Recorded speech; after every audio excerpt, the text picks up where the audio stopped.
falar sobre propriedades dos minerais, porque a partir do conhecimento dessas propriedades nós conseguimos identificar os minerais. E a primeira propriedade que nós falamos foi a dureza. A dureza, lembrando, pode ser definida como a facilidade com que a superfície de um mineral é riscada por outro material, seja um outro mineral ou qualquer outro material. Facilidade com que a superfície de um mineral é riscada por outro material. E a dureza, essa propriedade, foi organizada a partir de uma escala, denominada justamente escala de dureza de Mohs.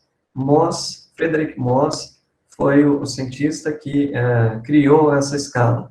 E nessa escala, os valores de dureza variam de 1 a 10, sendo que o mineral menos duro tem dureza mais baixa, valor mais baixo, dureza, por exemplo, 1. E quanto mais duro é o mineral, ou seja, quanto mais difícil a superfície desse mineral é riscada, maior o valor da sua dureza. Talco é um exemplo de um mineral com baixa dureza, valor 1. E o diamante é o de maior dureza, mais duro mesmo, né? Ele risca todos os outros minerais. E temos aí a escala de dureza de Mohs. Então, variando de 1 a 10. Então, para lembrar os nomes, dureza 1, talco; dureza 2, gipsita; 3, calcita; 4, fluorita; 5, apatita; 6, feldspato ou ortoclásio, né? Feldspato ou ortoclásio que a gente viu em aula, chamamos também de ortoclasita; 7, quartzo; 8, topázio; 9, corindon e 10, diamante. É o mais duro que tem. Aqui à direita, a composição química de cada um deles. E lembrando, a ideia é que o mineral mais duro risca o mineral menos duro, certo? Então, só para recapitular, o topázio, ele risca ou é riscado pelo quartzo? O topázio, muito bem aí no chat, topázio risca o quartzo. O topázio tem dureza maior que a dureza do quartzo, 8 em relação a 7. Então, ele risca o quartzo. O topázio risca também a gipsita ou não risca a gipsita? O topázio também risca a gipsita, tem dureza maior. E risca o corindon? Ou não risca o corindon? Não risca o corindon, tem dureza menor. É o corindon que risca o topázio. Essa é a ideia da escala de dureza de Mohs. Tem apenas alguns minerais aqui, mas todos se encaixam nessa escala de dureza, né? A dureza pode ser definida de forma relativa. Se a gente conhecer alguns materiais, conhecer a dureza de alguns materiais, a gente pode tentar riscar uns outros minerais para saber se aquele material que a gente conhece a dureza, se aquela dureza é maior ou menor do que a do mineral que a gente está tentando identificar. Ou ainda pode ser utilizado algum equipamento de laboratório que nós não temos, que determina exatamente a dureza dos minerais. O talco, como eu comentei, é o mineral menos duro, tem dureza 1. E, por exemplo, nós temos pela unha, né, a gente conhece a dureza da unha, é em torno de 2,5, e pela unha a gente consegue, a unha consegue nos ajudar, vamos dizer, a identificar alguns minerais através da avaliação da dureza. Por exemplo, se a gente pegar uma amostra de talco, vocês acham que a unha vai riscar o talco ou não vai riscar o talco? A gente vai conseguir riscar o talco com a unha? Vamos conseguir. A dureza da unha é maior que a do talco, beleza.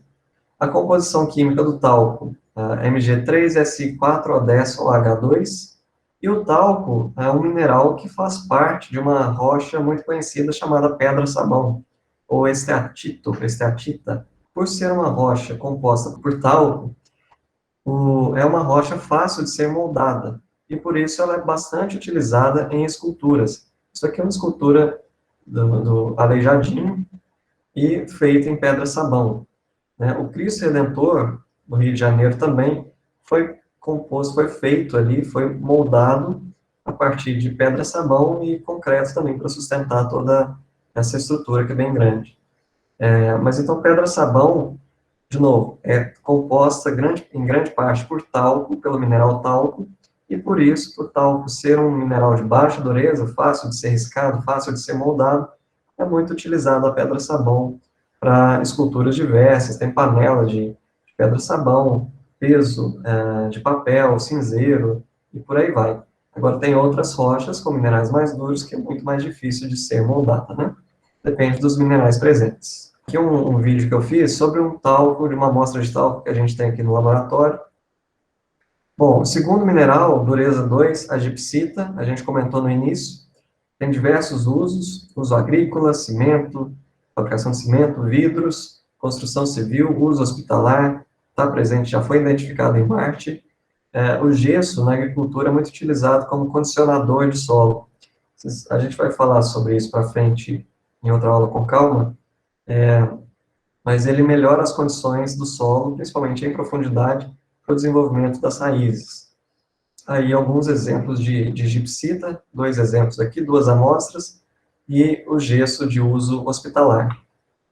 Aqui a gipsita, né? A unha risca a gipsita? Pelo vídeo aí dá para a gente perceber, né? Dá para riscar também pela unha, só que com mais dificuldade do que o talco. Porque a gipsita tem dureza 2, uma dureza mais perto da dureza da unha. Mas mesmo assim, a unha ainda consegue riscar a gipsita. O terceiro mineral, dureza 3, a calcita, uma foto de uma calcita, composição química CaCO3, tem vários usos a calcita, né? Uso agrícola, no caso do calcário. Calcário é uma rocha composta basicamente por calcita, que é moída e aplicada na agricultura para a correção do pH do solo, que vamos falar para frente também em uma próxima aula, com mais detalhes. Além disso, é utilizada a calcita para a produção de ração mineral, fabricação de cimento, apresenta diversas cores. Tem essa calcita que é mais para transparente, que está aí na foto. Tem ainda calcita branca, laranja, preta, cores variadas. A gente comentou numa aula presencial que a cor não ajuda muito na identificação de vários minerais, porque o mesmo mineral pode ser encontrado em diversas cores, né? A calcita é um exemplo desses minerais. E tem dureza 3. A unha risca a calcita? Não, não risca. A dureza da calcita é maior que da unha. Eu lembro na aula prática de alguns tentarem riscar com a unha e sair um pozinho, né? Mas aquele pozinho era da unha, não era da calcita que estava sendo riscado. Só a unha que estava sendo diminuída ali pela calcita, pela dureza da calcita ser maior. Aqui um vídeo de uma calcita, essa aqui que do vídeo já é um pouco até mais amarelada, esbranquiçada do que essa da foto. Dureza 4, fluorita, é um mineral que apresenta diversas cores, tem essa dessa foto da direita, toda roxa, lilás, não sei. Essa outra de uma amostra nossa aqui, apresenta na mesma amostra diversas cores, um esverdeado, amarelado, roxo também, tem uma amostra mais amarronzada, um castanho, na verdade, e a fluorita tem dureza 4. Apresenta várias cores, como o nome indica, ela apresenta flúor. A principal utilidade da fluorita é justamente a extração de flúor, e a partir dele, criação ou produção de diversos materiais de limpeza, produtos usados na metalurgia também. Então, fluorita aí de dureza 4. Um vídeo da fluorita em diversos ângulos. É um material de até fácil identificação, né?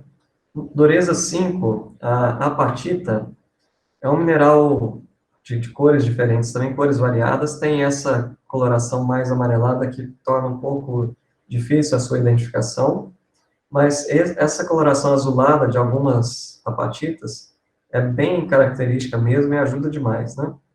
Tem outros minerais de cor azul também, mas no caso da apatita, esse azul ajuda bastante na identificação. A amarelada, em termos de cor, dificulta um pouquinho, né? Tem muito mais minerais nessas cores amareladas e tudo mais.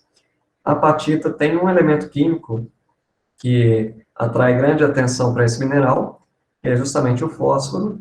É encontrado, tem vários minerais que contêm fósforo, mas a apatita é o que mais ocorre, é mais facilmente extraído para produção aí de ração animal, detergentes, inseticida, além de produção, de fabricação de fertilizantes fosfatados, né? Então, aqui a fórmula química da apatita, e a azulada é bem mais fácil de ser identificada, dureza 5. Tem alguns outros materiais que têm durezas diferentes, têm durezas que são mais fáceis de serem encontrados, e a gente pode utilizar para auxiliar na identificação de minerais. Então, eu falei da unha, que tem dureza 2,5, mas tem, por exemplo, o vidro tem dureza em torno de 5,5, 5, 5,5. Moeda tem dureza, se não me engano, em torno de 3,5 a 4. Então, tem alguns outros materiais fáceis de serem obtidos que a gente consegue utilizar para auxiliar na identificação. Aço, uma lima de aço, por exemplo, acho que, se não me engano, tem dureza perto de 7, 6, 7, mais ou menos. Depois eu posso passar para vocês a relação certinha da dureza desses outros materiais. Mas eles poderiam auxiliar na identificação também. Dureza 6, ortoclase ou ortoclasita, que é um feldspato. Aqui a sua composição química, potássio, alumínio, silício e oxigênio. Feldspatos ocorrem em várias cores, e é interessante que feldspato, lembrando, né, o nome feldspato corresponde ao nome de um grupo de minerais. Dentro do grupo dos feldspatos existem vários minerais, né? Ortoclásio é um deles. Na crosta terrestre, a crosta terrestre é composta em 59% por feldspatos. Então, é um mineral que domina a crosta terrestre. Mas nos solos a gente encontra poucos feldspatos, principalmente em solos brasileiros, porque é um mineral de mais fácil intemperismo do que outros, né?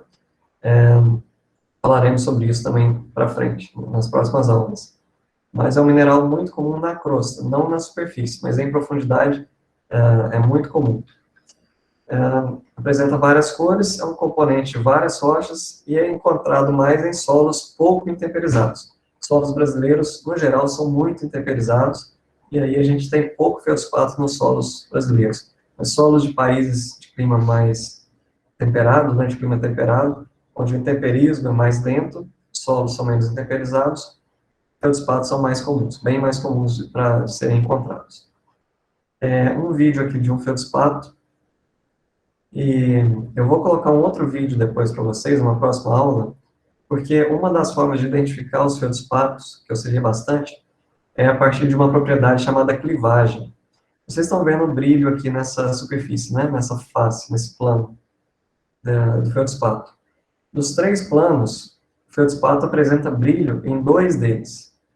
No caso desse vídeo aqui, ficou cortado. Esse vídeo, quando eu passei para o computador, não sei porque ele meio que ficou corrompido. Só deu para aproveitar esse pedacinho dele. Mas depois eu vou fazer um outro vídeo, girando o feldspato, para mostrar justamente essa questão do brilho. De 2 planos do feldspato apresentam brilho. E o terceiro plano não apresenta brilho, né? Nesse caso aqui, esse plano aqui que está sem brilho. Então, esse plano tem brilho, esse plano lateral tem brilho, e esse de cá não teria brilho. Vou colocar um outro vídeo melhor para vocês depois. Dureza 6, dureza 7, um mineral que vocês vão cansar de ver por aí, vão cansar de encontrar. Para todo lado vocês forem, vocês vão encontrar o quartzo. Tem dureza 7, é um mineral também de intemperismo mais, ele é mais resistente ao intemperismo, e tem vários tipos de quartzo, né? Ele é composto por silício e oxigênio, muito facilmente encontrado, apresenta várias cores, utilizado para diversos fins, como fabricação de vidro, e é o principal componente da areia, como a gente comentou. A areia, em grande parte, os minerais ali presentes são quartzos, exemplos de quartzos diferentes. Temos o quartzo enfumaçado, que é esse aqui mais escuro, quartzo hialino, transparente. Muita gente tem em casa, já viu na casa de alguém, um enfeite na sala, que é um quartzo, que é um cristal de quartzo, né? Essa aqui é a forma hexagonal, é a forma natural do quartzo. Então, ele naturalmente é desse jeito. Não foi lapidado para chegar a essa forma. Ele naturalmente se forma assim. A ametista, que é um quartzo roxo, né? Então, alguns quartzos têm 2 nomes. Vários têm um nome que lembra a cor. Então, quartzo roxo, quartzo enfumaçado, cor mais escura, né? quartzo amarelo, quartzo verde, e assim por diante. Mas o quartzo roxo tem um nome mais chique, né? Ametista. Quartzo amarelo tem um outro nome diferente, citrino ou citrina. Tem quartzo rosa, mas é quartzo rosa mesmo, quartzo verde é quartzo verde. Tem o quartzo branco, que na verdade não se chama quartzo branco, o nome dele é quartzo leitoso, e tem a cor branca. É o mais comum por aí, é o mais fácil de ser encontrado.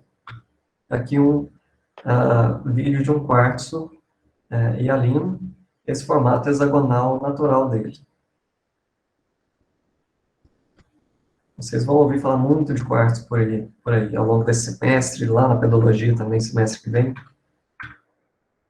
Passando para outros exemplos, nós temos o topázio de dureza 8, é um composto aí de alumínio, silício, oxigênio, hidrogênio e flúor, tem várias cores, muito utilizado em joalheria, então tem várias pedras preciosas aí, o topázio é bem valioso, e, coincidência ou não, a gente não tem um topázio no laboratório para mostrar, né?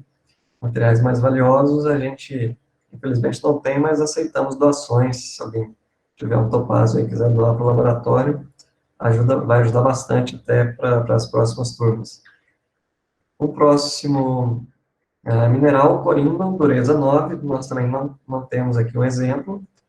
É um óxido de alumínio, L2O3, apresenta diversas cores, também muito utilizado para joias, para confecção de joias, e também para mecanismos de precisão. Tem partes de relógio, de motores, que são feitos a partir desse mineral chamado corímbano.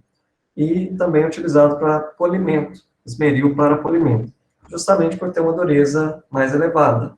Então, consegue riscar, consegue cortar outros materiais menos duros, né? E, por último, que menor ainda a chance de termos um laboratório disponível, na verdade, tem um bem pequeno, se você se lembra da primeira aula prática, né? Que a gente só consegue ver um brilhozinho. Mas é o diamante, dureza 10, composto por carbono, é o mineral mais duro que tem, utilizado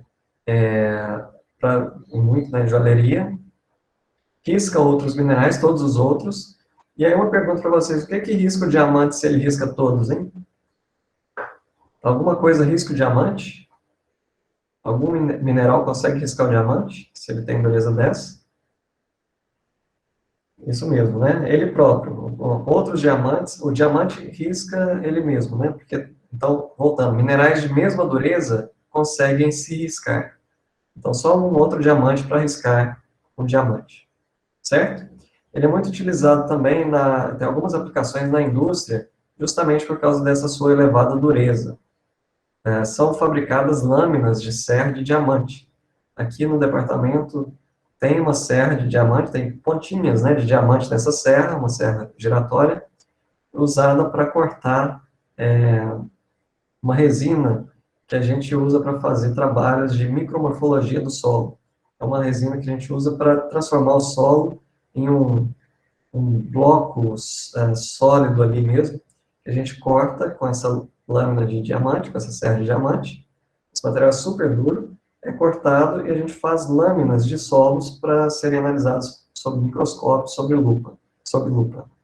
Então, aqui tem uma serra de diamante e para amolar essa serra, que eventualmente é necessário, tem que mandar para a empresa responsável e aí utilizam a diamante para amolar esses pequenos diamantezinhos dessa serra.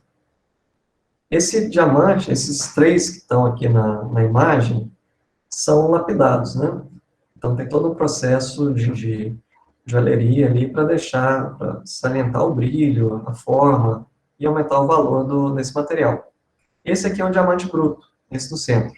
Esse foi encontrado recentemente em Botsuana, na África, e foi leiloado, esse diamante bruto, ele pesava, eu acho que ele tinha em torno de 1.100 quilates, 1.100 e poucos quilates. Um quilate equivale a 0,2 grama. Então, esse diamante devia ter em torno de 200 gramas, né? E esse diamante foi leiloado, foi recente agora, 2016, parece, 17, bruto desse jeito, por 53 milhões de dólares. se não me engano, acho que dólar mesmo, ou estou em dúvida entre dólar ou euro, mas acho que dólar.